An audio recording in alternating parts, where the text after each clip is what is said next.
జై వీరభద్ర సార్ నమో నమః. ఈరోజు రెవెన్యూ శాఖలో భూ యాక్టింగ్ ఇప్పుడు చెప్పినాడు జగన్ ల్యాండ్ యాక్టింగ్. అంటే ఆయన ఒక మాట అంటాడు, ఏమంటాడు, జగన్ ఇచ్చేవాడే కానీ తీసుకునేవాడు కాదన్నప్పుడు, నాన్న ఈరోజు నీకు ఇన్ని ఫ్యాక్టరీలు, భారత సిమెంట్, ఇవన్నీ రకరకాల ఎక్కడి నుంచి వచ్చినానా?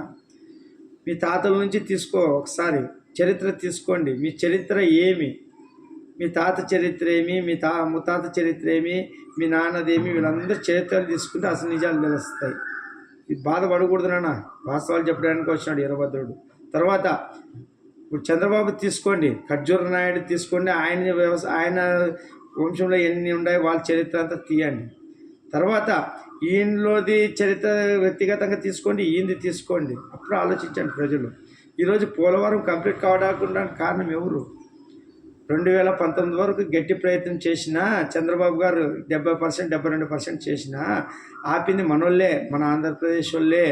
ముఖ్యంగా జగన్. ఎక్కడ మనకి పోలవరం పూర్తయితే ఇంకా చంద్రబాబుకి మళ్ళీ ఓట్లు పడతాయి. ఈయన ఎట్లనగా కానీ గద్దె దించాలంటే చెడు ప్రచారం, కేసులు పెట్టేయడము,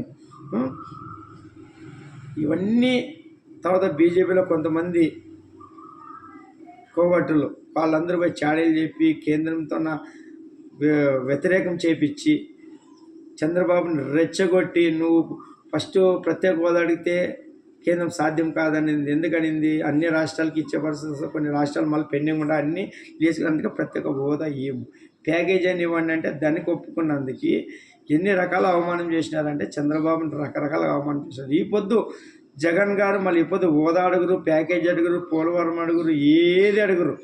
లాస్ట్కి పోర్టల్ని అదని కట్టి పెడతాడు. లాస్ట్కి రాజశేఖర రెడ్డి గారికి హెలికాప్టర్ ప్రమాదంలో రిలయన్స్ వాళ్ళది ప్రమేయం ఉందని చెప్పిన వాళ్ళకి అప్పుడు గలాట్ చేసి కేసు ఇప్పుడు వరకు చాలామంది మీద ఉన్నాయి. కానీ వాళ్ళకే మళ్ళా మోడీ చెప్తే రాజ్యసభ సీట్ ఇచ్చినట్టే మనం అర్థం చేసుకోవాలి. ఎవరిది విశ్వసనీయత? మద్యపాన నిషేధం విధించి పోటీ చేస్తాననేది విశ్వసనీయత. ఒకప్పుడు వాళ్ళకి ఆస్తులు ఎక్కడి నుంచి వచ్చినాయి, ఎక్కడి నుంచి మొదలుపెట్టినారు. ఒక స్కూల్లో గంట కొట్టుకుంటుండే వాళ్ళ తాత ఎక్కడ, తర్వాత వాళ్ళందరూ చరిత్ర ఏమి, వాళ్ళని ఎందుకు పులివెందుల నుంచి వేరే ఊరి నుంచి పులివెందులకు ఎందుకు వచ్చినారు, అక్కడ జరిగింది ఏమి, అక్కడ వెంకట నరసయ్య అనే గ్రానైట్ వ్యాపారి, అటువంటి వ్యాపారి దగ్గర ఆయన ఏ విధంగా చేరినాడు, ఎట్లనేది అంత చరిత్ర కెరక. ఈరోజు అన్నీ తీస్తాడు మా నాన్న వీరభద్రుడు. ఏది మరకూడదు నాన్న. రక్త చరిత్ర ఓడిది, నీచ చరిత్ర ఓడిది, అన్నీ మనం తెలుసుకోవాలి. ఇంకా మనము ఊడిగాలు చేసుకుంటే భజన చేసుకుంటుండే కాదు, శివునికి భజన చేయాల. శివుడు ఊరుకుంటాడా? వీరభద్రుడై వచ్చినాడు, ఇప్పుడు శీలిస్తాడు. మనమే అద్దె శరీరాలతో ఉంటాము. ఈ అద్దె శరీరాలతో పిచ్చి పిచ్చికి మాట్లాడకూడదు, నాయకులు కూడిగాలు చేయకూడదు. ప్రేమ ఉంటే పోయి ఓటై, అది శివయ్య చూసుకుంటాడు. ఇప్పుడు మనకు ఒక ఓటాకు వచ్చింటుంది 18 ఏళ్ళ తర్వాత, ఒక మెమరీ, ఒక చైతన్యం, ఒక సమాజం గురించి మనకి ఒక అభిప్రాయం వచ్చింటుంది. దీంట్లో మనం తెలుసుకోవాలా ఏ నాయకుడు మంచోడు, ఏ నాయకుడి గతంలో ఆయన బ్యాక్గ్రౌండ్ ఏమి, ఏ విధంగా డెవలప్ చేయగలరు. ఇటువంటివి చేసేయకుండా కూడా సమస్యలు వచ్చి పడతాయి. ఇప్పుడు 5 ఏళ్ళు అదే కదా వచ్చింది మనకి. విధ్వంసం ప్రజావేదిక నుంచి స్టార్ట్ అయింది విధ్వంసం. పోలవరం కడితే చంద్రబాబు పేరు వస్తుంది, అమరావతి కడితే ఆయన బ్రాండ్ యాడ్ ఉంటారు. ఇవన్నీ ఆయన ఇగో ద్వారా వచ్చినవే కదా. ఒకవేళ పోలవరం కట్టింటే జగన్ గారి పరిస్థితి వేరుగా ఉండే, పోలవరం కట్టింటే ఆయన పరిస్థితి వేరుగా ఉండే, ప్రత్యేక హోదా తెచ్చింటే ఆ పరిస్థితి వేరుగా ఉండే, తర్వాత రైల్వే జోన్, ఇటువంటివి చాలా వరకు అన్ని అవకాశాలు ఉండే. ఎందుకు ఉండే ఆయనకంటే గతంలో చంద్రబాబు ఉన్నప్పుడు బీజేపీకి ఇంత ఏ మాత్రం బిల్లుల్లోనూ కూడా సహకారం చేయకుండా అవసరం లేదు. కాబట్టి వాళ్ళు చాలా చిన్నగా చేసినారు. ఆయన నీ ఇష్టం ఉంటే ఉండు, లేకుండా అంతట్లా పట్టించుకోకుండా వదిలేసినారు. ఇదే జగన్ గారు ఒక్కసారి అడిగారు మనకి, నాకు 20 సీట్లు ఇవ్వండి అన్న, పోయి మెడ వంచి తెస్తానంటే మళ్ళీ అవకాశం ఇచ్చినాడు భగవంతుడు, ఆ పరమశివుడు. వాళ్ళు నువ్వు పోయి ఏం చేసినావు? నీ కేసుల కోసము, వివేకానంద కేసు కోసం, అవినాష్ రెడ్డిని కాపాడడానికి కోసం ఉపయోగించుకున్నాం. ఒక్కరోజైనా పోయి పోలవరం నిధులు అడగొచ్చు కదా. నవయుగ వాళ్ళు 72% ఫాస్ట్గా చేసే వాళ్ళని తీసి రివర్స్ టెండర్ ద్వారా మెగా కృష్ణారెడ్డికి ఇచ్చి నువ్వు ఎన్ని వందల కోట్లు ఏదో మిగిలేదు అని చెప్పి అంటే ఏమే ఇవన్నీ మనము ఒక చరిత్ర క్షమించిందాన్ని నేను.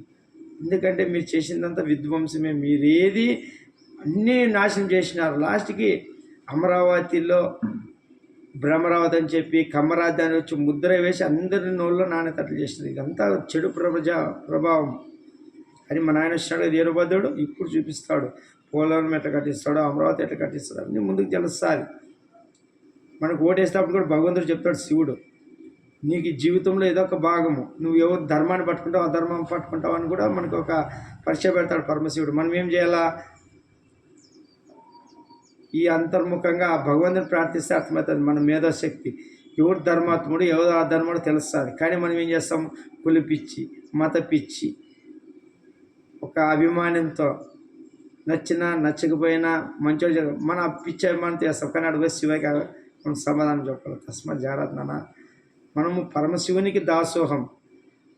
సాక్షాత్ ఆ శివుని దగ్గర ఉండే ఆయన ఈ పొద్దు నాయకులు ఈ పొద్దు ఉంటారు, రేపు వెళ్ళిపోతారు. ఈరోజు మళ్ళీ జగన్ గారు ఓడిపోతే వాళ్ళ పరిస్థితి ముందు చుట్టూ ఉండే వాళ్ళందరి పరిస్థితి ఏముంటుంది మీరే చూస్తారు. ఈరోజు ఆయనకి భజన చేసిన ఐపీఎస్లు ఐఏఎస్లు చుట్టూ ఉండే అంతా అధికార యంత్రాంగం అంతా ఏముంటుందో మన ఆయన చూపిస్తాడు. చంద్రబాబు వదిలేచ్చేమో, లోకేష్ వదిలేచ్చేమో, పవన్ కళ్యాణ్ వదిలేచ్చేమో, మన ఆయన వీరభద్రుడు ఎవరిని వదలడు. వడ్డీతో సహా తిరిగిస్తానన్నా ఈ వీరభద్రుడు నాట. చంద్రబాబుకి అంత ఉత్తేజం ఆడొచ్చింది, పవన్ కళ్యాణ్కి ఆ ధైర్యం ఎక్కడ, లోకేష్కి ఆ చైతన్యం ఎక్కడ? వీరభద్రుడు ఇస్తే వస్తుంది, వీరభద్రుడు నడిపిస్తే వస్తుంది. ఈరోజు ఎలక్షన్లు ఎట్లా జరుగుతావో, ఎన్నో రాజకీయాలు జరుగుతావంటే ఏమే వీరభద్రుడు అనుకుంటే ప్రశాంతంగా సాగుతాయి. ఈరోజు దొంగ ఓట్లు ఎన్నో లక్షలకు సృష్టించి మన ఆయన అనుకుంటే అంతం చేస్తారు. ఈరోజు మీరందరూ అనుకుంటున్నారేమో మేము వస్తారు, తప్పకుండా వస్తారు. ధర్మం పట్టుకున్న వాళ్ళు వస్తారు, అధర్మం పట్టుకున్న వాళ్ళు పాతాళంలో తొక్కేస్తారు. మన ఏదో గుణపాఠం నేర్పిస్తాడు. భవిష్యత్ తరానికి ఆంధ్రప్రదేశ్ యువకులు తెలుసుకోవాలా విజన్ ఎవరు, నిజమైన నాయకుడు ఎవరో తెలిపించినాడు, తెలుసుకున్నారు. ఇంకా పోలింగ్ శాతం పెరిగిపోయింది. ఎందుకు ఇంత అద్భుతంగా ఎప్పుడు జరగలేదు ఎలక్షన్ అన్నీ అర్థమవుతాయి ముందు ముందుకి. రోడ్ విముఖులు కానీ, రోడ్ సీటర్లు కానీ, ఫ్యాక్షనిస్టులు కానీ తస్మాత్ జాగ్రత్త. వీరభద్రుడు వచ్చినాడు, పాతాళంలో తొక్కేస్తాను, జాగ్రత్తకునండి. వడ్డీతో సహా తిరిగిస్తాడు మన ఆయన. భద్రకాళి మాత వచ్చింది,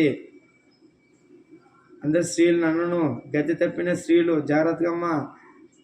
మనకు ఒక సమాజంలో గౌరవం ఉంది. మీరు మంచి దారి పట్టుకుంటే వెలిగిపోతారు, చెడు దారిలో పోతే మీ జీవితాన్ని నాశనం చేసుకొని నాశనం అయిపోతారమ్మా. మీరు మాయలో పడద్దండి. మీకు భగవంతుడు అవకాశం ఇస్తున్నాడు. ఎప్పుడు లేని విధంగా ఈరోజు రిజర్వేషన్లో మీకు హక్కులు వచ్చినాయి. అన్ని రకాలుగా మీకు అవకాశం ఉన్నప్పుడు దాన్ని వినియోగించుకొని స్త్రీ శక్తిని చూపించండి. స్త్రీ బలహీనతలను చూపించే వాళ్ళకి బలి కావద్దండి. మీరేమో ఆ శక్తిమాత బిడ్డలై వెలగండమ్మా, నిరూపించండి. భద్రకాళి మాత మనకు తోడుగా ఉంటుంది, ఆ పరమశివుడు వీరభద్రుడు తోడుగా ఉంటాడు. స్త్రీ అంటే అగ్గి, స్త్రీ అంటే నిప్పు. ఒకప్పుడు నాన్నమ్మలు, అమ్మమ్మలు, ముత్తాతలు స్త్రీలు ఎట్లుండ్రి, ప్రాణం పోయేదోటి మానం పోయేదోటి అంటుంటారు. ప్రాణాన్ని మానాన్ని ముడి పెడుతుంటారు. అందుకే చాలామంది ప్రాణత్యాగాలు చేసినారు.